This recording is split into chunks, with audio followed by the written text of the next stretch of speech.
Boa noite a todas, a todos e a todes. Estamos ao vivo aqui pelo Facebook da Transforma, Festival de Cinema da Diversidade de Santa Catarina. Nossa terceira noite aí de Transforma Live, ciclo de debates sobre cinema LGBTQIA+.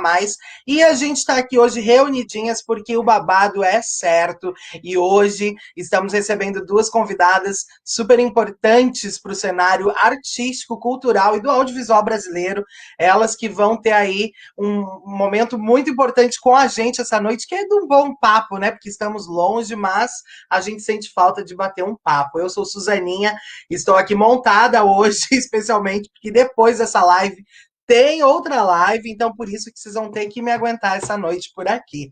Mas sem mais delongas, quero agradecer também imensamente ao edital SC Cultura em Sua Casa, um edital emergencial, a também à Fundação Catarinense de Cultura e ao Governo do Estado, por potencializar esse nosso encontro essa noite.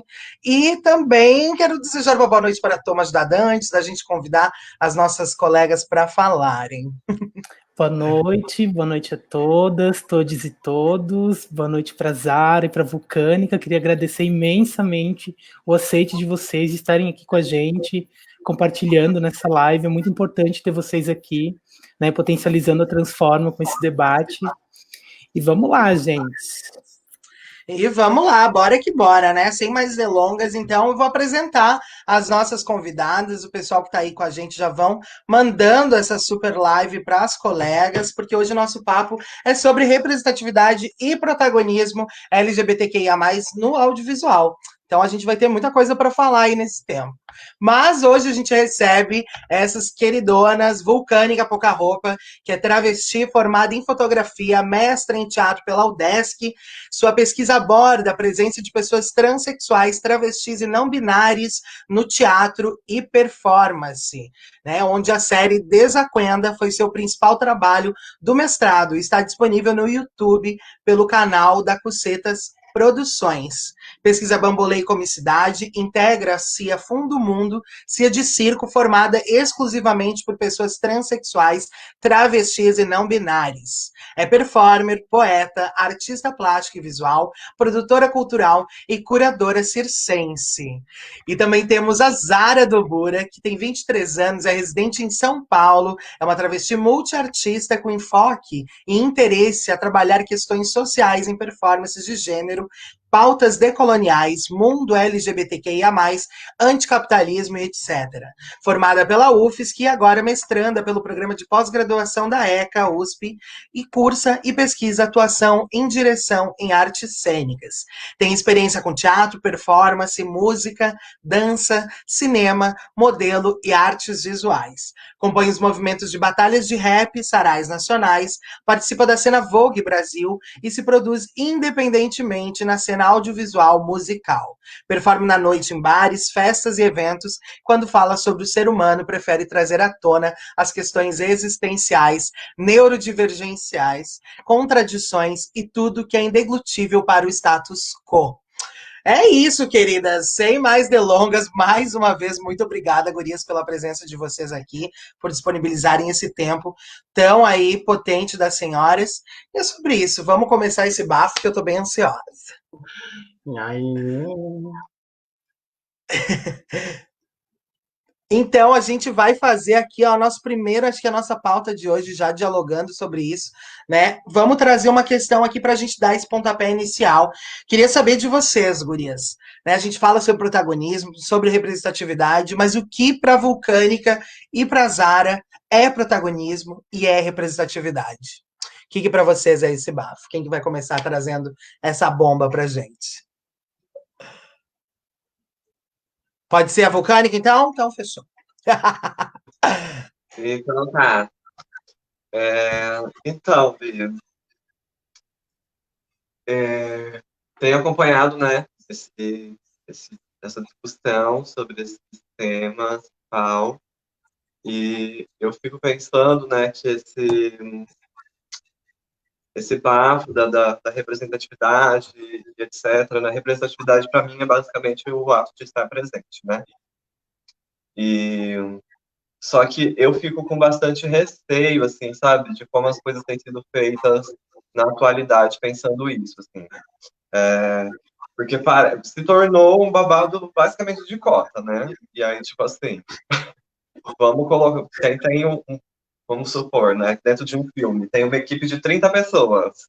Ai, vamos colocar uma pessoa negra, vamos colocar uma pessoa trans, vamos colocar uma pessoa indígena, e assim vai, né? Virou um, um bafo de cota, né? E eu acho que, sei lá, tipo, não dá conta, sabe? É muito importante, óbvio, que a gente esteja, né, em todos os lugares e se veja em todos os lugares, mas às vezes eu fico com medo que a galera acha que colocar uma pessoa vai estar representando uma população inteira, sabe? E não é assim. Dentro da nossa população a gente tem é, diversas problemáticas e cada pessoa vive um contexto, enfim, várias subjetividades e que às vezes acaba igualando tudo e não é sobre isso, saca? É justamente, eu acho que, enfim, alargar essa quantidade de pessoas, né, que as marcas e que as pessoas aí estão produzindo audiovisual e etc. Tão afim. Não colocar só um, mas colocar várias, saca? Sim, exatamente. Exatamente, né? Porque aí às vezes cai no reducionismo aí bem bizarro, né? E é bem como você fala, né? Acha que uma pessoa ali vai trazer toda uma representatividade. O buraco é bem mais embaixo. E pra você, Zara, como é que é esse bafo aí da representatividade, do protagonismo? O que é isso? Então, né, muitos conceitos passam pela cabeça, mas eu acho que principalmente a representatividade seria essa representação, né, seria a imagem de algum grupo, a imagem de indivíduos, a partir de uma perspectiva que os represente integralmente. Ou seja, né, dentro da comunidade LGBTQIA+, nós temos vários recortes. Nós temos recorte social, recorte de gênero, recorte de sexualidade, entre outros recortes. E aí, basicamente, eles se entrecruzam, né? Tipo, a mulher trans pode ser preta, pessoa trans pode ser periférica, pessoa gay pode ser. Enfim, essas coisas se mesclam. E aí, justamente por isso que um corpo e uma pessoa lá não pode representar todo esse segmento de coisas. E por isso, toda vez que eu sou convidado para uma live, eu lembro de chamarem manas trans pretas. E é importantíssimo fazer isso. Por quê? Porque são elas que estão fazendo um corre individual muito foda para buscar essa representatividade de fato. Porque, como a Vulcanic disse, de nada adianta colocar uma ou duas pessoas se a equipe toda ainda é composta por homens héteros cis, por mulheres héteros cis, de classe média alta, que têm acesso à universidade, que podem ter acesso a essa educação, e para compor essa equipe, né? A profissional, o profissional e profissional vai estar envolvido num processo, numa pesquisa, numa produção audiovisual, que não vai contemplar as necessidades desse ser enquanto, sabe, enquanto profissional. Então, é muito mais tranquilo estar num set com outras manas, com outras manes, com, sabe? Com a galera toda que precisa estar nesse espaço e que geralmente não está porque a representatividade, tanto desde o início do cinema, da era do audiovisual até o momento, passou por um processo de começar a estereotipar os grupos para fingir que existe, né? Tipo, a questão, os fenótipos que trazem questões de preconceituosas na leitura desses corpos, as pessoas, o queer code que faz com que vilões sejam então se essa personagem gay, essa personagem feminada é um vilão, então, sabe, é tudo embutido para naturalizar processos de violência contra esses corpos. E aí, quando finalmente começou esse processo agora na virada de 2000, 2010, da gente começar a escrever narrativas, ainda não foram escritas pela gente. Então a gente tem vários filmes que vão envelhecer super mal daqui a 20 anos, que tentaram narrar nossas perspectivas como uma iniciação de querer ajudar, sem saber o que estava rolando, e agora finalmente eu sinto que começaram a ter processos audiovisuais que me tocam de verdade, que chegam em algum ponto, que representam as pessoas, e eu acho que é só o começo, sabe? Para mim, assim. Nossa, arrasou, concordo muito com o que vocês falaram. E pegando esse gancho, né, dessa questão, que é uma questão tão complexa em tantos aspectos, eu queria já jogar uma outra pergunta. Vocês acreditam que hoje no Brasil a gente pode falar que existem espaços de protagonismo, de representatividade, ou a gente está ainda nesse processo de construção desses espaços, principalmente no recorte LGBTQIA+. Posso começar dessa vez? Então, como eu dei uma lida hoje nas coisas da Ancine, né? Foi só em 2017 que meio que se formulou. Deixa eu ver se eu cato aqui rapidinho. Para debater essas questões de gênero mais fixadas e para levantar pesquisas sobre o que está sendo produzido no audiovisual a respeito de, né, programação LGBTQIA+. Acho isso importante e penso que isso motiva principalmente a festivais aparecerem, a editais serem feitos para voltado para esse público, né? Tipo, obviamente, se o edital é para pessoas LGBTQIA+, periféricas, basicamente, né, a gente tira do escopo quem já ganha a merendinha todo santo edital. Mas o que acontece ainda tem um exemplo muito bom. Sim, é que quando o edital passa, ele ainda tem que ser captado, né? E é na captação para as empresas, ou como isso vai sair na mídia, é que às vezes acaba rolando o boicote, o cancelamento. Tipo, eu me inscrevi pro Board Fashion, entendeu? Não pensei, mas a vida segue. E aí, basicamente, eu ficava muito feliz em acompanhar as notícias quando vê. Nossa, teve um momento crucial que o bagulho chegou nos ouvidos daquele. E aí, basicamente, ficou sem saber o que ia acontecer. Porque as palavras ainda são um vocabulário muito forte, né? Para a população mais normativa de se ouvir. Tanto travesti, quanto LGBTQIA+, lésbicas, gays, enfim. E aí, quando isso acontece, parece que esses espaços são só pra gente. Tipo, a gente produz esses espaços e a grande massa não ouve falar desses espaços. E quando ouve é G. Geralmente é G, né? E aí é isso, a gente fica sempre com filmes muito premiados, tipo, filme T, temos Bicho Travesti, sabe? Temos um filme. E aí é isso, tipo, isso fecha a cota produção. E existem muitos filmes sendo produzidos, mesmo que a cauda longa, mesmo que não vão aparecer agora, e que pecam no sentido de falha, não conseguem ajuda, na hora da produção, na hora de conseguir incentivo para divulgar, para aparecer na sala de cinema.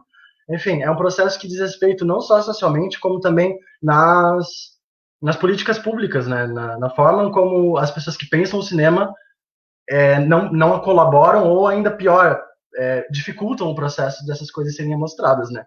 Por isso que transforma é importante, sabe?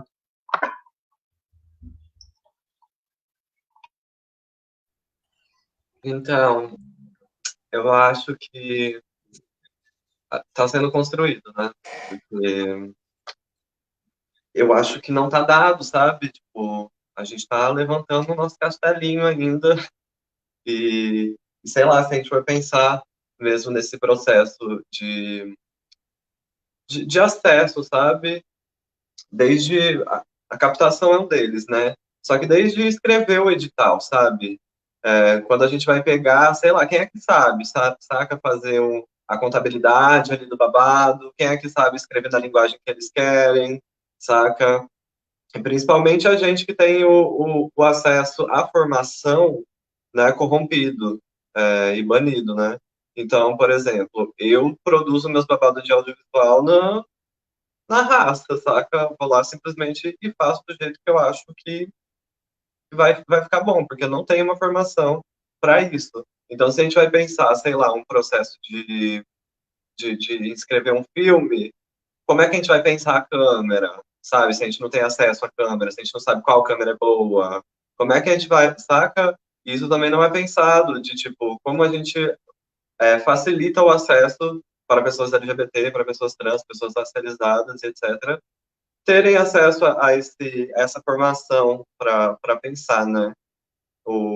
A construção de um bafo audiovisual. E aí eu entendo, enfim, que tem várias pessoas que falam, mas tem o celular aí, celular dá para fazer várias coisas.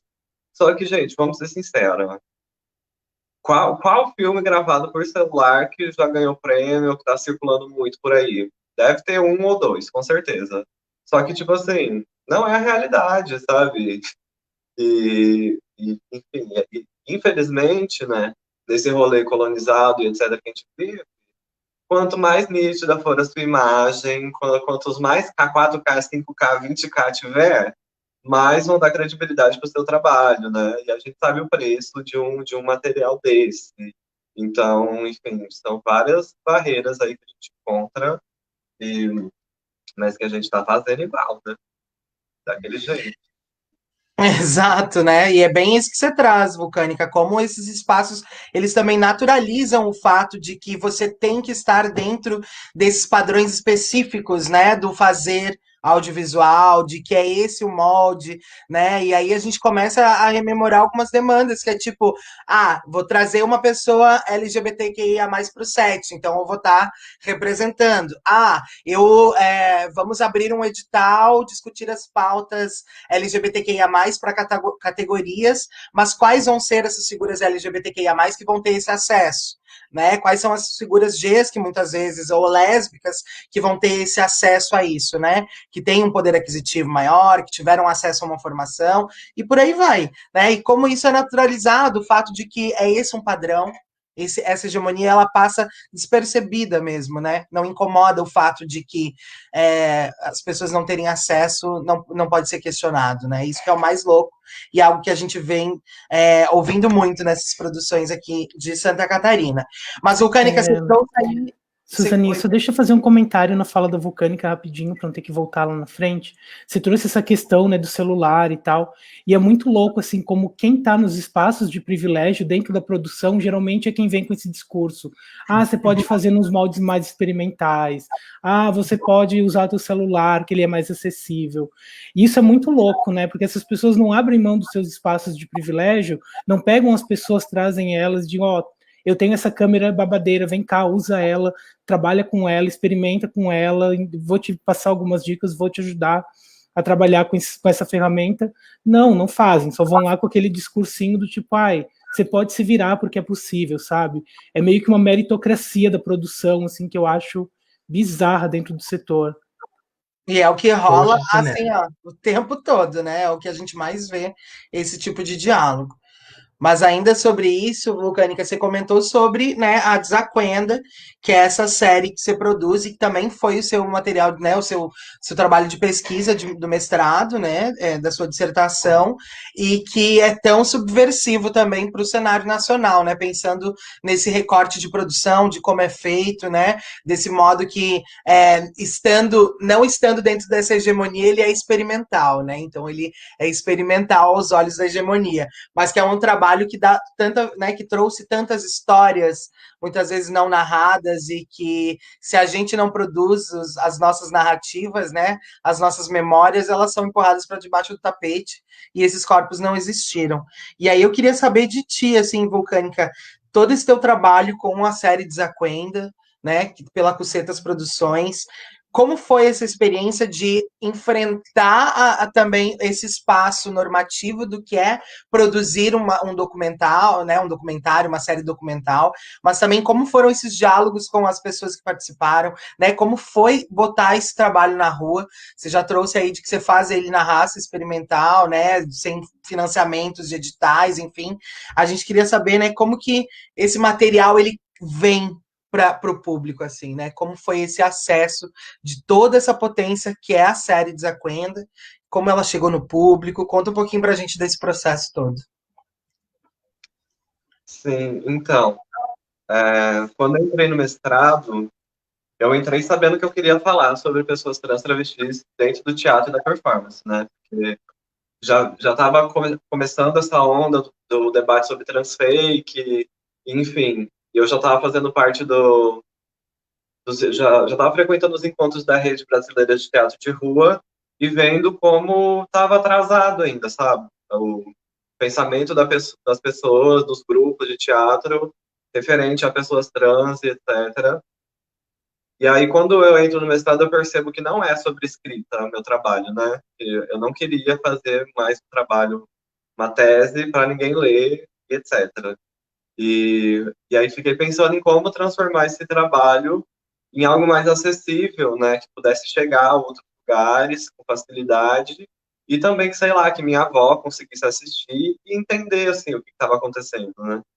E aí, então, eu cheguei nesse formato do vídeo. A princípio, eu nunca tinha trabalhado com, com vídeo, né? Minha formação é em fotografia, mas eu também já não estava mais trabalhando com fotografia e, e o vídeo eu nunca tinha experimentado. E aí, só que como eu sempre gostei muito, né, dessa linguagem de vídeo, etc., eu falei, bom, bora lá. E aí eu estava ganhando a bolsa do mestrado, e aí, enfim, escolhi a GoPro, e a outra câmera eu já tinha, né, por conta da, como é que chama? Por conta da universidade, do curso de fotografia. E aí falei, bom, vou tentar fazer com o que eu tenho. Só que é aquela coisa, né, a câmera que eu tenho, fotográfica, ela grava 20 minutos, e aí depois ela grava 5 minutos, aí depois ela grava 25 minutos, 25 segundos, e aí 5 segundos, e aí 3 segundos. Então, tipo, quando eu vou gravar, normalmente cada pessoa fala em média entre meia hora e uma hora. Então, tipo assim, não suporta, sabe, o babado.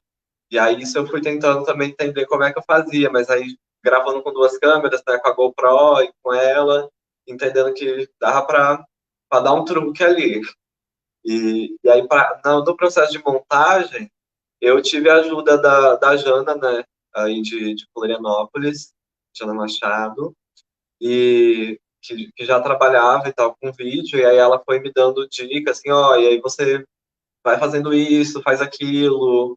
E eu não sabia de meio que nada, né? Eu não trabalhava com edição de vídeo, não entendia sobre isso. Eu comecei a pesquisar no YouTube e como é que fazia as coisas, e entendendo se eu cortava, qual parte do vídeo que eu cortava e qual não cortava, que isso é algo muito importante para mim, assim, eu não consigo passar os meus trabalhos, tipo, para rolar edição com outra pessoa, sabe, sem eu estar ali também participando, porque essa é uma outra temática, assim, que eu acho muito importante. Por exemplo, o Zara falou do Born to Fashion.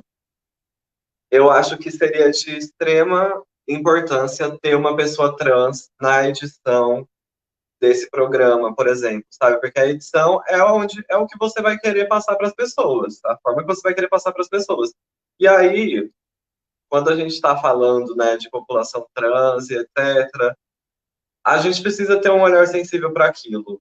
Não adianta, saca? Tipo, e a gente que é trans, a gente vai entender, né, a demanda dos processos e etc. Então, esse é um bafo que eu não consigo passar para os outros assim, para fazer, e etc. Eu preciso estar ali também para fazer edição do babado. Mas eu tive que aprender, né? E tô aprendendo a fazer isso. E E aí eu fico pensando nesse lugar dessa qualidade, né, e etc. Porque assim, eu consigo entregar meu vídeo em HD. Só que, sei lá, eu não consigo colocar, por exemplo, minha série na Netflix, porque a Netflix exige que seja gravada com um equipamento 4K. E aí, tipo assim, já é limada, né, dos mainstream aí do rolê. Já não dá para colocar o trabalho aí, né? E, e aí, enfim, nesse processo fui jogando no YouTube, né, que foi a plataforma que eu encontrei que rolava de colocar de forma gratuita, as pessoas têm acesso de forma gratuita, tananã. Só que é aquela coisa, né? Algoritmo é um bafo que a gente sabe que tem várias complicações, né? Tanto que a gente está vendo o debate aí do Instagram tá bloqueando o conteúdo de pessoas negras e etc, né? Então, é aquilo. A sociedade que a gente vive é reflexo dos algoritmos que também estão aí vivendo na contemporaneidade. Então, meu canal do YouTube não tem muitas inscrições, né? Acho que tem 1.200 alguma coisa. Cada vídeo tem, em média, umas 600, 300, 800 visualizações, assim, da desacuenda. E aí, pensando em alargar esse processo, eu comecei a escrever esse trabalho também como um trabalho de arte contemporânea, né? Então, para ser exposto em museu, e etc. E foi aí que eu estou conseguindo, né, circular um pouco mais com esse trabalho, porque não é enxergado como um trabalho acadêmico, ao mesmo tempo que também não é enxergado como um trabalho de documental, e eu falei, então tá bom, então vai ser enxergado como um trabalho artístico, como sei lá, como é que vão querer chamar isso, né? E, e aí, então, fiz minha primeira exposição aí em Florianópolis, né, que deu todo aquele RPT, com a Aliança Francesa, né, que fizeram boicotar esse trabalho, mas acabou acontecendo, e aí isso me levou a expor no MAN, né, que o MAN foi, enfim, na abertura da exposição, que foi uma exposição coletiva, né, bateu o recorde de visitação ao museu. Isso eu achei muito foda, assim. Foi aí também que meu trabalho ganhou um pouco mais de visibilidade. E tanto que 3 vídeos da Desacuenda entraram para o acervo do MAN, o que, enfim, o MAN tem 70 anos de museu. E a primeira obra de travesti que eles adquirem. Então, tipo assim, se a gente for pensar também nesse processo aí todo, é isso, né? São os atrasos que são empurrados pra gente. Só aquele adendo de gancho, só ali que começou a ganhar um pouco de credibilidade, mas também se nem depois de pôr no MAN, a gata não consegue, sabe? Como que, aonde, sabe? Sim. Então, Que bafo. e aí é meio esse processo, sim. E aí dentro do mestrado isso foi uma briga também, porque só aceitavam trabalhos escritos, né? E eu cheguei falando, não, meu trabalho vai ser em vídeo. E aí, enfim, minha orientadora também comprou essa brigazinha e acabaram mudando no regulamento lá da pós-graduação, que agora pode ser aceito outros formatos de trabalho como principal trabalho do mestrado e não só o escrito. E isso foi algo que eu achei boca de confusão também. Foi babado, querida. Ocupação de espaço, é sobre isso, né? E como essa tua passagem também por ali, né, amiga, trouxe tantos questionamentos, né? Mas de certa forma você vê que, né, um curso de teatro numa universidade onde tem aí seus reconhecimentos, né, reconhecida, aquele bafo todo e pontuação, e de certa forma tem um atraso bem gigantesco, né, quando a gente trabalha com a ruptura, né, fala-se tanto de, nossa, super contemporâneo, esse centro de artes, essa universidade, não sei o quê, e acaba numa reprodução aí de normas que é isso, né? Naturalizado. As pessoas elas naturalizaram o fato de que tem que entregar um trabalho escrito para fazer peso ali na BU, né? E esse teu trabalho trouxe toda essa força aí de ruptura, não só acadêmica, mas também nesses eixos aí do que é arte, né? Do que é cinema, do que é documentário, como essas linguagens trabalham. Que massa, que incrível. E é um trabalho super potente, né, que a gente teve esse prazer de acessar e conhecer essas manas que estão representadas ali. E, ao mesmo tempo, a gente acompanhou também toda a questão da Aliança Francesa, e para a gente receber a notícia do MAN foi quase como uma vitória, assim, também, por estar junto contigo nesse momento e tal, aqui em Floripa. Então, foi muito lindo ver isso acontecendo, sabe? E vendo o trabalho ser projetado a nível nacional, internacional. E é sobre isso, sabe? Quando a gente está ali para ocupar os espaços, tem que ser assim. E que massa saber que é o primeiro trabalho de uma travesti que está entrando para esse acervo, sabe? Tipo, essa revolução, né? E tem que ser assim, tem que ser dessa forma e tem que ocupar todos esses espaços. É bizarro pensar que em 70 anos é o primeiro, né? É bizarro pensar sobre isso. Mas é importante também que a gente possa, né, falar que ocupamos esse lugar e é disso para mais também, né? Então, agora vamos conversar um pouquinho com Zara também, que tem ali uma experiência muito maravilhosa para compartilhar com a gente, né? A gente recebeu com muita felicidade o documentário da Daphne Xavier, o Zara, principalmente porque a gente não sabia que esse documentário estava sendo realizado e, de repente, opa, tá ali inscrito na Transforma, e foi um prazer gigantesco ver esse trabalho, porque é um trabalho tão sensível de tantas formas, né? E por mais que ele fale por você, é um documentário biográfico sobre a tua pessoa, a gente tem certeza que muitas outras manas que tiveram acesso a esse documentário, que são do campo das artes também, se identificaram com muito do que está ali, se viram representadas na tua figura, né? Eu gostaria que você falasse um pouquinho desse processo do trabalho, né, do documentário, do trabalho junto com a Daphne, como foi fazer esse filme, né, como é se ver representada nesse filme, né, que acima de tudo, né, que é o mais importante disso. Você poderia compartilhar um pouquinho com a gente?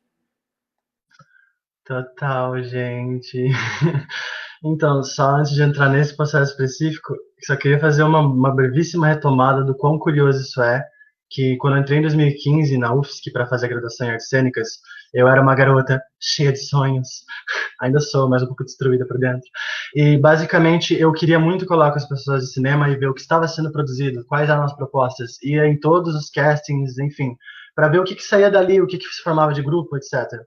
Então, em 2015 fiz um negócio para uma disciplina chamada Lista, Kenzo, eu fui figurante.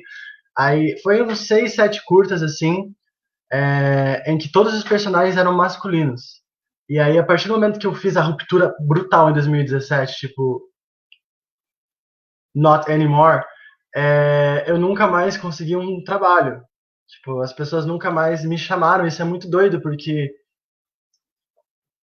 eu não sei explicar o quão engessado o cinema também é com essa questão de perfil. Então, se a gente esperar que a gente vai entrar pelo processo normal das coisas, isso não vai acontecer.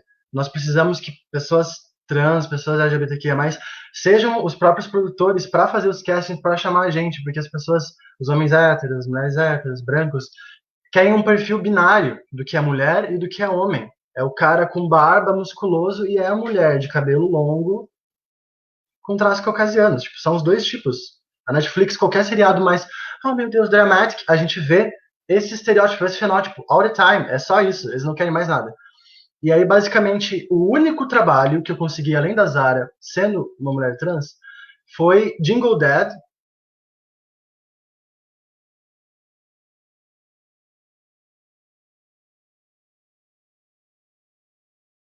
Acho que travou, perdemos Zara por um momento, mas já retorna. Voltou, Zara. Tá nos ouvindo? Voltei? Isso, Deu pode uma continuar. travada, tá normal, tá normal, tá normal. Enfim, aí eu só fui chamada porque uma pessoa que estava trabalhando no som, que era LGBTQIA+, uma das atrizes não pôde e propôs, por que não? Por que você não chama a mulher trans fazer a Bianca? A Bianca é só uma personagem feminina. E não se falou no curto inteiro que eu era uma mulher trans. Me chamavam de Bianca e ponto, sabe? Normatizou um corpo trans com uma personagem feminina. Eu achei isso muito bacana. Mas foi só isso que eu consegui em 3 anos. E aí, basicamente, quando aconteceu o processo da Zara, a Daphne trabalhou comigo nos outros curtas, na produção, sabe? A equipe de cinema na universidade realmente são grupos maiores, consegue ser 10, 15 pessoas, mas pessoas que ainda estão aprendendo a mexer com o equipamento e buscando uma estética. Então isso acaba entrando muito em atrito com quem tem força, com quem tem vontade, com quem tem tipo, vamos, vamos, vamos. E aí, quando a Daphne chegou, eu falei, por favor, vamos. E aí a gente sentou, e era o TCC dela, e o meu TCC acontecendo simultaneamente. Eu tinha apresentado a disforia em 2018 e eu estava reformulando ela porque teve vários problemas para 2019, para fechar com chave de ouro, mandar a universidade tomar no cu, pegar meu diploma que ainda não peguei por causa da pandemia e finalmente dar adeus à UFSC. E aí basicamente ela quis registrar esse processo, então ela me seguiu por 2 semanas. Indo até lá na minha casa, eu morava na Serrinha, ali no morro, uma casa que os proprietários militares não me deram a chave da frente, eu tinha que subir o morro pelo, sabe? Ela pegou o processo do morro, onde essas pessoas têm um olhar muito sisudo sobre o meu corpo, que eu tô sempre andando meio travecona por aí. Eu pulava o muro porque eu não tinha chave. A minha casa entulhou porque eu estava num processo depressivo. Enfim, as coisas que acontecem quando você tem que lutar, porque você tem que saber de onde é que você vai tirar dinheiro pro teu aluguel, pra tua comida, pro teu trampo. É tudo ao mesmo tempo. E aí é isso, cada recorte é um recorte. Eu tenho sorte de ter privilégios, de estar na academia, de ser lida como, né, a pessoa branca que sou, mas ainda tem muitas dificuldades e é muito difícil às vezes. E isso está no processo. Dá para ver nos olhos cansados, dá para ver na frase de quem às vezes é desesperançosa. Eu não sou a pessoa good vibe que vai dizer a sentença no final, tudo vai dar certo. Eu sou a pessoa que questiona. Onde estamos? Será que isso vai dar certo? Então, em vários momentos, foi tipo, eu tava lá para ensaiar na sala do Bloco D, que eu esperei 3 anos para aquele prédio. Ele estava 10 anos sendo programado, e no final do ano eu finalmente consegui usar para os ensaios, para a peça. E aí não tinha luz. A luz só pôde ser ensaiada no dia da apresentação. Aí vai lá e eu queremos gravar um pôr do sol e nubla e chove. Tipo, várias coisas dando errado no processo. Queriam marcar a House dançando no Vogue e cancelaram o ensaio. A batalha de rap nem conseguiu ser pega. Eu performando na festa, o áudio ficou duvidoso. A gente teve que fazer, sabe, vários problemas que aconteceram justamente porque a gente estava com um prazo muito corrido, mas que ela estava com muita vontade de focar na vida do que eu estava fazendo, do que eu queria representar. E aí, no final, o que aconteceu com esse processo é que eu precisei dar uma afastada para respirar, porque eu não tinha mais controle sobre o que estava acontecendo com ele. Tipo, era uma parte ínfima da minha vida. Zara me representa, mas ao mesmo tempo não me representa. Eu não sou só aquilo. Eu não penso muitas vezes mais daquela forma.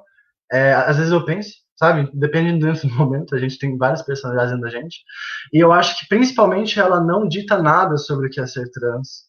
Eu não acho que, tipo, isso é um manual do que é ser trans. Eu estava no momento mais disfórico que eu já passei na minha vida, e aquilo foi um registro. É como o Zara está emocionalmente neste momento. E agora eu estou aprendendo a lidar um pouco melhor com isso. Isso é um pouco, sabe, é feliz. Eu fico muito satisfeita que num processo como uma pandemia eu consigo estar em casa não me odiando todos os dias. Eu consigo olhar e ver beleza em mim. Que naquele momento, naquele processo do ano passado, não estava acontecendo. E aí, o que me deixa muito encucado no processo da Zara é felicidade, em que ele atinge públicos diferenciados, ele está passando em festivais, as pessoas falaram que mostraram para os pais, falaram que mostraram para o vizinho, e assim como a Vulcânica, eu tenho muito essa vibe, que se fica só na academia, para mim não serve, tem que ir para fora, tem que ir para as pessoas normativas, tem que ir para as pessoas que oprimem a gente, essas coisas têm que ser ouvidas por quem nos mata, entende? E ao mesmo tempo uma tristeza por pensar que talvez justamente por ser a primeira introdução das pessoas a esse conteúdo, vai ter aquela linkagem, né? É uma coisa que Jonas falou num desses vídeos dele atualmente, que é o youtuber transmasculino, que corpos transviolência, corpos transviolência. E quando você associa as duas coisas, você cria, mais uma vez, uma leitura sutil sobre os nossos corpos, né? Então, tipo, sim, é a minha verdade. Eu sofro muito, mas eu não quero que, tipo, isso seja lido como um signo trans, sabe? Então, é um processo muito misto. Eu tenho muito orgulho, as imagens são lindas, pegou cenas da minha peça, do meu processo, das minhas máscaras, eu amo meu trabalho com máscaras, mas ao mesmo tempo rola aquele toque de tipo, talvez alguém vai vir dar um feedback futuro, talvez alguém vai dizer alguma coisa, eu vou ter que dizer, realmente, uma próxima vez, uma outra montagem, a gente vai estar atento a isso. Acho que é isso, não sei. Que bafo, e é tão bacana, né, saber um pouco desse processo do filme. Um super beijo para Daphne também, né, queridíssima, e parabéns, Zara, porque é um filme assim super, super necessário e a gente está bem feliz de poder então, né, trazer ele para nossa programação e atingir o máximo de público que a gente puder. É sobre isso também. E eu queria saber das senhoras, agora trazendo então nesse recorte dessa formação de plateia, né? A gente falou um pouco sobre, né, foi citado Bicha Travesti, um filme aí onde a gente tem Linda Quebrada, né, a Jupe, as colegas que aparecem e que é tão potente, né? E também pensando que esse filme tão necessário alcançou longos voos, né? Foi para festivais internacionais, foi premiado no Festival de Berlim, né? Trouxe essa vivência para outros públicos, em outros espaços, em outros lugares. E agora, como né, um exemplo mais recente, Alice Júnior, que também é um filme que adentrou agora na Netflix e que traz um diálogo trans mais adolescente, né, um diálogo mais pop e que é super necessário também pensando nesses outros lugares de representatividade. Né? Existem diferentes corpos em diferentes espaços com diferentes vivências. E eu queria saber de vocês, assim, como que ver esses trabalhos de vocês, trabalhos das nossas, alcançando outros públicos em outros lugares, recebendo prêmios, sendo reconhecidos como trabalhos feitos, né, atuados por pessoas LGBTQIA+, por pessoas trans, né, por corpos travestis. Como que é esse espaço de fato alcançar novos lugares, assim, né? Como que isso chega em vocês? Como que Bicha Travesti chega e representa o fato de que alcançou o Festival de Berlim, mas também que girou o Brasil, que teve certo distanciamento das salas de cinema, mas que quando chegou nesse espaço trouxe uma ruptura, né? Do mesmo modo onde Zara chega em diferentes públicos e traz essas questões do tipo, mostrei para minha família, né? Minha família pôde ver, pôde, né, descobrir também mais quem sou eu, e quando vê Desacuenda, sabe que de fato existem esses corpos e são representados e acontece, sabe? E que essa revolução é todo dia, desde os espaços da academia, onde eu vou falar que vocês são caretas a partir de apenas trazer uma pesquisa em textos e engavetá-los, né? Como que é para vocês entenderem que esses processos artísticos, eles são muito maiores do que a gente imagina? Acho que agora a gente pode começar pela Vulcânica, então, de novo. Então, eu fico muito feliz, né, de ver as gatas conseguindo, enfim, né, rodar com seus trampos em vários lugares, né. O que eu fico só pensando sobre esses processos, eu fico pensando em processos que tem pessoas trans também por trás dessa produção desse filme, né, por trás das câmeras, por trás de todo o babado. E pensando também que nesses filmes, né, que tem pessoas trans como protagonistas e mais que por trás só tem pessoas cis, se esses trabalhos também não chegam até a distância que chegam por conta dessa estrutura, né, de que só tem pessoas cis ali e as pessoas trans estão só na frente da câmera, né.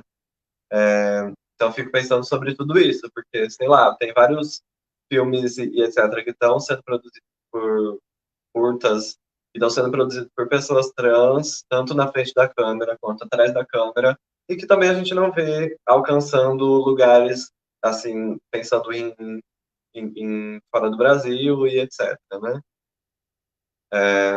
Mas eu fico muito feliz da mesma forma, né? Só gostaria de ver mais filmes com equipes de pessoas trans, de pessoas LGBT, etc., e alcançando lugares babado também. Eu fico bem emocionada porque, não sei, como eu disse antes, né? Vou me reiterar um pouco. Eu sinto, é como se você tivesse, sabe, tendo um sonho que você está se observando e você está vivendo ao mesmo tempo. Observar a história é mais ou menos isso. Você vê ela acontecendo na tua frente, você pensa como isso vai soar no futuro, quão importante é esse momento, só que você tá nele, tipo, você não tá vendo algo que passou, você tá nele. Então, eu não sei, tem várias problemáticas como a gente está levantando, tipo, eu acho que ainda precisa de grandes trabalhos com equipe inteira de pessoas desse segmento, desse recorte, para daí a gente começar a naturalizar. Mas só de começar a ver que as gatas estão aparecendo na TV, estão indo para Netflix, estão indo para redes nacionais, estão concedendo entrevistas na Globoplay, estão sendo roteiristas, começaram agora, sabe, um processo de ocupar outras coisas que não seja só esse lugar de ícone mesmo, de eu sou atriz, infelizmente, não quero estar na frente da câmera, mas se as pessoas quiserem fazer outras coisas, querem fazer figurinos, se elas quiserem fazer luz, sabe, que elas possam ter esse amparo, e que eu acho que precisa de incentivo, tipo, precisa ser específico para essas pessoas, precisa ser destinado a essas pessoas, elas não podem estar em competição com pessoas que não estão equiparadas socialmente no mesmo lugar. Elas precisam ter uma chance só para elas, entendeu? Para que elas não sejam desmotivadas. Que, como disse a minha querida, ser atriz é fácil, difícil é permanecer, né, atuante na profissão. Então, eu acho que, principalmente, o que me frustra muito ainda é ver que quando finalmente tem um coletivo muito forte, como montado pela Ave Terrena, por exemplo, o edital do nada dá problema. Do nada, corta o orçamento. E aí sim tinha uma penca de gente para falar coisas fodas e importante e perdem dinheiro, e perdem perspectiva de vida e perdem lugar para falar. Aí que eu acho estranho, aí que a gente tem que cobrar do SESC, aí que a gente tem que cobrar do governo, tem que cobrar do edital, tem que cobrar, sei lá o que acontece, porque eles fazem isso por debaixo dos panos e só quem sabe é o grupo. E eles ficam tão atordoados com o que está acontecendo que eles mal conseguem divulgar e a gente também não sabe o que faz, sabe? Por isso que eu acho que movimentos como a Monarte também, que está tentando se estabelecer agora das pessoas, artistas trans do Brasil, ainda mais que o eixo esteja mais São Paulo-Rio, é importante para quê? Para que a gente saiba quais são as demandas, para que a gente saiba quem a gente tem que recorrer e de quem a gente tem que cobrar. Porque às vezes, como isso, se a gente fala só nas nossas, entre as nossas, fica difícil quando as injustiças acontecem, né? Mas, em compensação, eu fico bem feliz também. Desejo tudo de bom para as minhas, principalmente as que sofrem tanto, principalmente as que estão no corre o dia todo, fudido. E espero que a gente faça uma grande ponte, que a gente possa trabalhar muito junto, tomar um chazinho. Senão eu vou chorar. Arrasou. Gurias, e pensando-se nesse momento agora de pandemia, onde a gente tem espaços culturais que estão fechados, esvaziamento de pessoas na rua, né, e até um pouco de, até um certo cerceamento, né, nesse ir e vir e tal, como tem sido para vocês utilizarem as redes para trabalhar né, performar, trabalhar, fazer vídeos, diálogos, falas e papos, etc. Como tem sido essa experiência virtual? Agora então a gente começa com a Zara, né? Antes eu tô chamando a Vulcânico para começar. Como é que tá esse bafo, né? Porque agora meio que o nosso palco, né, para quem tem acesso, tem sido a internet. E eu tenho visto a produção dos conteúdos, né? Eu e o Thomas, a gente tem visto bastante o que as senhoras têm feito e acompanhado os corres ali também. E a gente queria saber esse bafo. Como que é esse, criar também esse novo espaço aí? Mesmo que os aqués não entrem, né? Mas a gente tá ali se alimentando do nosso fazer, que por certa forma a gente tá ali tentando sobreviver. Como é que tá esses bafos aí? Dos corres das internet. Zara, conta pra mim esse bafo. Olha, uma maratona, sinceramente, porque assim, não é só os algoritmos que a gente corre, né? A gente corre contra a nossa própria vontade também, nossa própria energia criativa, nosso próprio potencial energético. E aí, quando eu finalmente estou para dar-lhe o gás, não rola algoritmo. E aí, às vezes, quando eu vejo que está tendo visualização, eu que não estou com vontade de produzir. Então, eu e meu público estamos em um grande desencontro ultimamente. E tanto a minha tese, que eu acho a coisa mais importante para mim focar no momento, nem eu consigo escrever nesse momento, porque apesar de 8 meses já nessa situação, ainda mexe bastante com a gente. É, eu sou uma pessoa do encontro, eu sou extrovertido, eu gosto de sair, eu gosto de me encontrar, para mim faz sentido ver corpos, estar presente. Então, para mim, a arte digital é algo muito diferente ainda. É funcional no sentido de que talvez eu tenha um pouco mais controle do que eu estou apresentando, evita algumas situações que, obviamente, na cara a cara na rua a gente não tem o mínimo controle, mas falta todo aquele tesão que a gente sabe que tem quando a gente está lá vendo. E aí o que acontece bastante, estou pelo Instagram, inclusive vocês estão assistindo essa live, siga Vulcanic, siga Zara Dobro agora, tá? Ou essa live vai seguir a gente, porque existe uma grande forma de você colaborar que é, a gente sabe, né? Segue na rede social, compartilha o bafo delas no Stories, marca, comenta, às vezes não aparece, mas se você tiver notificação, vai aparecer sempre. Salva, que pelo visto agora eu acho que no Instagram o algoritmo que mais dá ali é salvar a parada. E principalmente se você tem como ver que ela tá fazendo uma vaquinha, ver se que ela tá fazendo algum apoia-se, divulga. Ou dá 5 pila, 10 pila. As pessoas pensam assim, bah, não tenho 200, 100 reais para dar. Mas se você dá um pouquinho para ajudar, pode ajudar na comida dela, pode ajudar no aluguel dela, pode ajudar na câmera dela, pode ajudar no notebook, o que ela quiser fazer da vida dela. Para ela poder produzir, para ela poder estar falando sobre os assuntos pertinentes, para poder estar analisando coisas sociais, para poder estar trazendo estética e cultura para esse povo. Mas eu acho que principalmente o que eu estou fazendo agora é gravar meus clipes musicais, estou investindo bastante nisso, independentemente. Estou indo para Florianópolis da forma que dá. Não estou recebendo ainda pelas coisas, acho que vou tentar fechar para 2021, finalmente botar. O grande problema da artista, chamada Zara Dobra, é que eu não estou conseguindo ainda, como posso dizer, me financiar, colocar valor no meu trabalho. Por quê? Porque tiram tanto valor da gente, que qualquer um pode fazer, que qualquer um se dispõe, que aí quando a gente quer cobrar, a gente não bota fé quando a gente cobra. A gente se sente até mal por cobrar, sendo que o próprio sistema cobra da gente até o ar que a gente respira. Então, o meu trabalho é bom, eu trabalho, eu estudo artes cênicas há um bom tempo, tem coisas pertinentes, é isso. É tipo saber valorizar o que você sabe fazer. Então, eu divulgo sempre ali a semaninha. Estou no Spotify, estou no YouTube, estou nas plataformas que dá. E é isso, a gente vai seguindo até o sonho dourado, em que a gente espera que uma oportunidade apareça, um contato seja feito, porque a gente quer sair do anonimato. Acho que todo artista individual quer formar um coletivo, quer estar em algum lugar mais fixo, quer uma segurança. Por mais que isso seja um sistema meio capitalista, infelizmente, viver 4, 5 anos na doideira acaba com o emocional de qualquer gata. Então, é importante ter pelo menos, no mínimo, uns meses, um ano de tranquilidade para conseguir estabelecer e também para conseguir ajudar outros que estão ao teu redor. Às vezes é tipo quem vai poder te chamar para fazer o trampo. Às vezes é ali que você faz o contato. E eu tirava esse contato na noite, como tá no documentário da Zara. Eu ia nos bares, eu ia nas festas, conversava com as pessoas e na dura metia o louco. Era ali que eu era chamada para trabalhar. Porque por e-mail, mandando currículo e perfil, não me chamam. Então, ainda estou criando um público, ainda estou aprendendo a lidar com as coisas que funcionam ou não, mas a gente tem bastante pressa e às vezes a minha mecânica é ser passivo-agressiva. Sinceramente. Às vezes isso é fácil, né, garotas?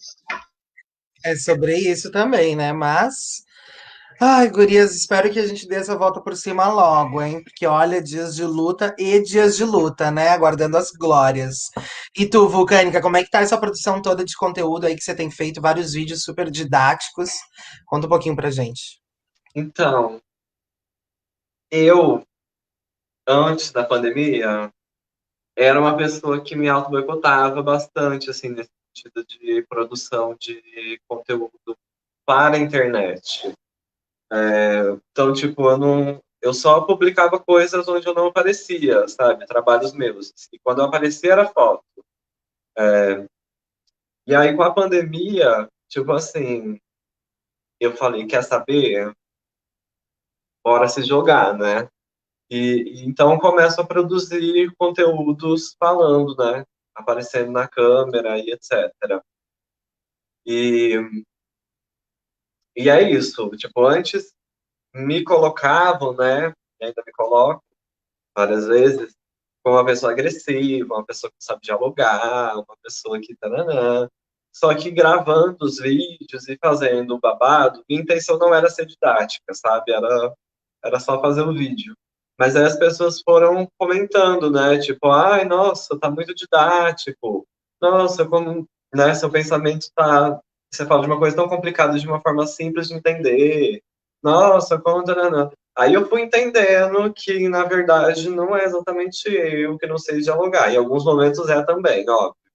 Mas enfim, mas que eu também consigo traçar outros jeitos, outras formas de tá produzindo o conhecimento que eu tenho de forma mais acessível. E aí, então, comecei a produzir esses vídeos falando sobre gênero, a princípio, e também produzindo os conteúdos para o YouTube, né, para o canal da Custa das Produções, onde eu também apareço falando, né, tanto, sei lá, desde o ano passado eu já vinha fazendo registros, assim, das apresentações que a gente ia fazer com a Fundo Mundo, né, das viagens que eu estava fazendo pelo Brasil, só que nunca tinha tido coragem de editar e publicar isso. E aí chegou a pandemia e eu falei, para de graça. E joguei um pouco esse conteúdo lá também. E agora, como eu estou um pouco cansada, né, de falar sobre gênero, eu estou também tacando uns vídeos de comida, porque, enfim, sou uma pessoa vegana e vivo postando coisa de comida nos stories, e o povo pede a receita, e aí eu acabei começando a produzir o Vulcozinho, que eu ensino receitas fáceis, veganas, para o povo. E tenho também produzido outras coisas, materiais mais artísticos, assim, falando, enfim, sobre outros processos, mais pensando em expor em museu, enfim, mais nesse lugar. Estou aí fazendo um milhão de coisas. Ai, eu tenho amado os vídeos de comida, confesso, tem sido um bafo, hein? Mas é sempre bom todo o material que você posta, assim, eu acho que é bem isso, né? Eu já comentei contigo outras vezes, nossa, mano, que didática, né? Como esse papo, mas é bem isso, né? Como esse diálogo, ele sempre foi didático, né? Os nossos diálogos sobre os nossos corpos, sobre as nossas demandas, eles sempre são o mais didático possível. Talvez esse problema da agressividade ele não esteja em nós, né? Talvez esse diálogo ele não está diante de tudo isso que a gente quer colocar, mas sim de como afeta quem está ouvindo, sabe? E aí o buraco é bem mais embaixo. Eu concordo plenamente com o que você traz, assim, porque né, é cada demanda, ainda mais agora, assim, sabe? Eu vejo que as pessoas estão tão é, também desinteressadas em ir atrás das coisas, e assim, guria, a gente sempre foi pedagógica, né? Acho que o nosso corpo por si só ele já diz isso, né? A nossa vivência, né? Quem nós somos, o que a gente faz, os nossos corres. E ainda a gente faz o corre ainda de ser didática, de explicar, de orientar, de encaminhar, e é sobre isso também, né? Mas, Guria, nem sempre a gente tá com um saco para tudo isso, mas seguimos também é sobre isso, né? Acho que formar as pessoas no diálogo de sexualidade de gênero é sempre muito importante. Gurias, eu queria fazer uma pergunta agora para as senhoras. Aí estamos nos encaminhando para o nosso grande final, né? Para as nossas demandas finais do papo. Mas eu queria saber de vocês, assim, o que que vocês esperam desses próximos anos, do que está vindo, né? Do cinema LGBTQIA+, do audiovisual LGBTQIA+, do nosso fazer artístico, porque nós, enquanto pessoas LGBTQIA+, sim, somos produtoras, né? Produzimos a cultura. A cultura feita pela comunidade LGBTQIA+, ela é interdisciplinar, interseccional, potente, pedagógica, emancipatória, né? Nos gera empregabilidade, nos gera pensamento crítico. A nossa cultura existe por diversos espaços, ela é negligenciada e a gente tem que ficar se justificando de que sim, somos trabalhadoras da cultura, né? De que sim, o que eu faço é cinema, o que eu faço é audiovisual, né? O que a minha arte, ela é arte, né? Ela é performance, ela, né? Eu tenho a minha história, eu tenho o meu resgate histórico, enfim. Queria saber de vocês, o que que vocês esperam desses próximos anos, principalmente levando em conta tudo isso que a gente está passando, né? Essa pandemia do Covid, essa pandemia chamada fascismo, essa pandemia chamada, né, LGBTQI-fobia, essa pandemia chamada negligência contra os nossos corpos. O que que vocês esperam desses espaços também que vocês produzem? Para onde vamos? Eu acho que é essa a nossa pergunta de agora. Para onde vamos, Zara? Para onde vamos? Ai, não sei, esse é o tipo daquelas perguntas que quanto mais você pensa em responder, pior fica. Então, vamos só sair o que tá aqui dentro. É, eu espero sinceramente que a gente possa fixar melhor as nossas demandas no audiovisual, para além do audiovisual, sabe? Na questão artística, no circo, qualquer área que a gente queira ocupar, mas enquanto artistas, principalmente no nosso campo artístico mesmo, sabe? E eu gostaria de ver, não sei explicar, gostaria de ver mais coisas naturalizando esses corpos, eu gostaria de ver processos, sabe, que se o sofrimento for uma narrativa, que seja uma escolha e não a única possível devido à urgência, sabe?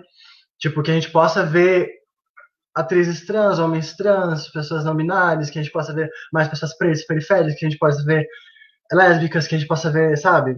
Todos os segmentos coexistindo em narrativas diversas, fazendo coisas diversas, mostrando coisas diversas. Porque eu acho que isso é principalmente o que humaniza, sabe?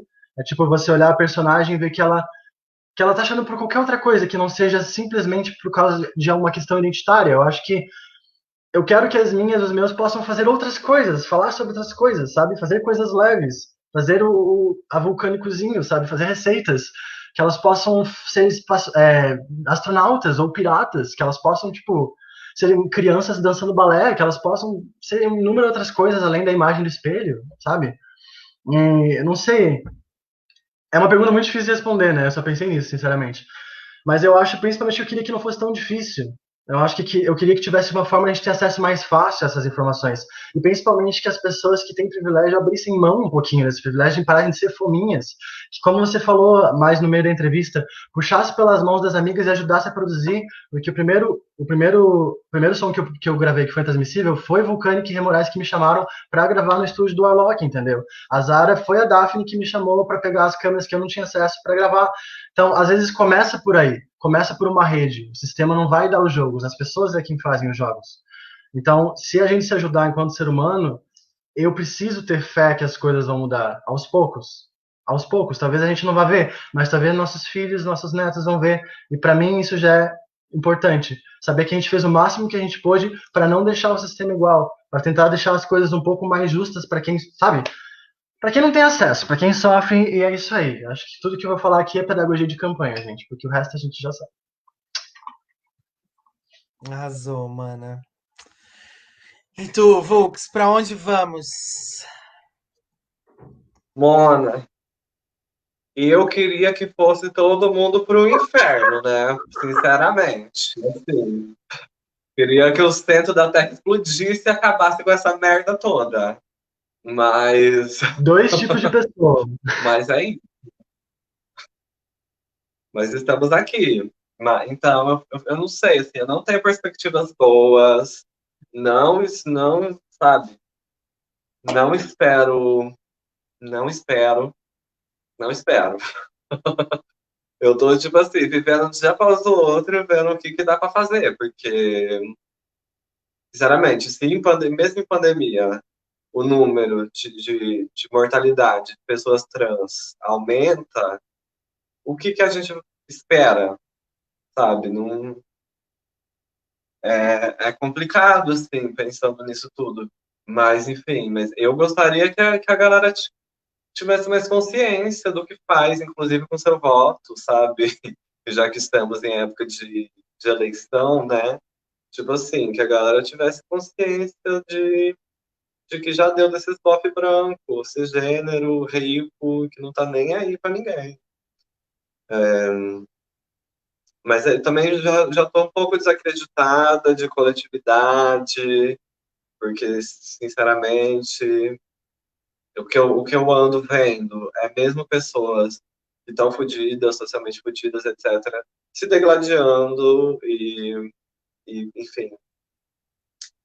Então, não sei o que esperar. Não queria nem estar aqui, mas estou. Aquelas. Eu amo. Eu tô Aqui concordando, na eu tô Terra, né, no concordando. caso, que eu me refiro. Ai, mana, que corre, né? Eu, assim, eu acho que eu faço também das palavras de vocês as minhas. A gente tem comentado muito dessa, sei lá, né? Eu acho que a gente passou por momentos onde a gente tinha tanta expectativa do amanhã, né? Tanta expectativa do que estava por vir, tanta expectativa do nosso fazer, que de repente a gente leva esse balde de água fria, mas é isso, gurias, né, é isso. Aguardemos então o apocalipse, mas até que ele não chegue, queria que vocês pudessem deixar aqui pra gente onde o pessoal consegue acessar o trabalho de vocês, né? Onde que as pessoas conseguem assistir todo esse material incrível da Desacuenda, né? Onde as pessoas conseguem ver todo esse trabalho tão potente da Zara também, e como a gente pode acessar tudo isso. Conta aí pra gente. Quem vai começar? E também, se quiser mandar um beijo final, agradecer ou não, também mandar alguém a merda, fiquem bem à vontade, esse espaço é de vocês. Pra ser sincera, eu sempre tenho uma demagogia bem estranha de vou ser a boazinha porque eu acho que é assim que deveria me importar, mas agora que a Vulcânica tirou um lado de mim, que é sinceramente o meu lado interno, o meu demônio, é tipo, vamos se fuder, me segue nessa porra, vai criar vergonha na cara, que a gente vai seguir de volta, e vocês podem me achar Zara Dobura. A pronúncia é difícil mesmo, gente. Dobura, Doburá, chama como quiser, mas é Zara-D-O-B-U-R-A. E aí você vai me achar no Instagram, no Facebook, no Spotify, no Pornô Vídeos, qualquer lugar com este nome. Senão, não achará em lugar nenhum. Arrasou, segue a boneca nas redes e dá engajamento para elas, né? E tu, Vux, por onde a gente te encontra? Então, tô no YouTube, no canal Custetas Produções, só jogar lá que aparece. Tô no Instagram, @VULKNIK. Eu tô criando um site também, que. Deixa eu ver aqui que eu esqueci como que é o babado. Eu não queria, mas quando eu criava tudo, Custetasproduções.wixsite.com/vulcânica, que lá tem mais coisa de trabalhos meus e etc. E acho que basicamente são essas as redes. Eu amo, gurias. A gente quer agradecer imensamente por vocês disponibilizarem esse tempo das senhoras, para estarem aqui com a gente batendo esse papo, né? É muito importante essas trocas todas e queria, né, trazer que estamos juntas, a Transforma está aberta aí para as senhoras, para o que precisarem, né? Acho que vamos fazer esses bafos também, acessar na programação da Transforma, tanto Desacuenda quanto outros trabalhos da Zara, né? E o que a gente puder estar aí fazendo acontecer, estamos juntas, é sobre isso. Gostaria de agradecer também, mais uma vez, é sempre tão maravilhoso poder trocar com vocês experiências, vivências, conhecimento, né? Apesar dessas distâncias físicas que a gente está vivendo agora, assim, que bom que a gente pode se reunir nesse canal e trocar essas vivências, né? Continuar construindo essas trocas e tal.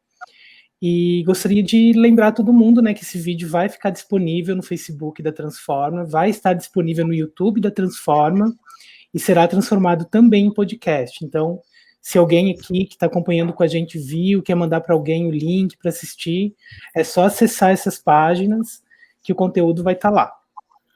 Isso, e E se você agradecer a tiver todo mundo. Você perdeu de ver, porque as gurias estavam muito bonitas hoje. Isso, Pena elas que você estão tava com belíssimas, elas se arrumaram tudo, querida.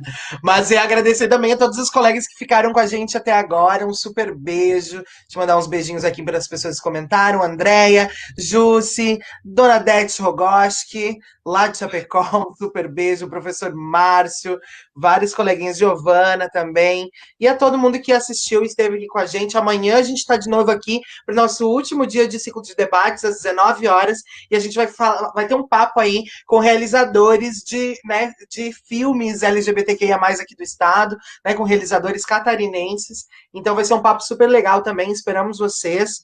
E é isso, a arte e a cultura LGBTQIA+, resiste, ocupa, né, existimos e insistimos para que possamos cada vez mais sermos reconhecidas enquanto fazedoras de arte e cultura. E é isso, espero que a gente possa se encontrar mais e sempre. Um super beijo, Zara, Vulca, por essas trocas. Beijo. Tamo juntas. Gratidão pelo convite. Grata demais. Depois é só chamar, que foi um prazer. Usem Tudo máscara. nosso, meus amores. Tamo juntas, tá? E usem máscara. Quem puder, fique em casa, né? E é sobre isso. Vamos se cuidar pra gente sair desse babado logo. Um super beijo, boa noite. Ai, corre pro meu Insta agora. Tem live.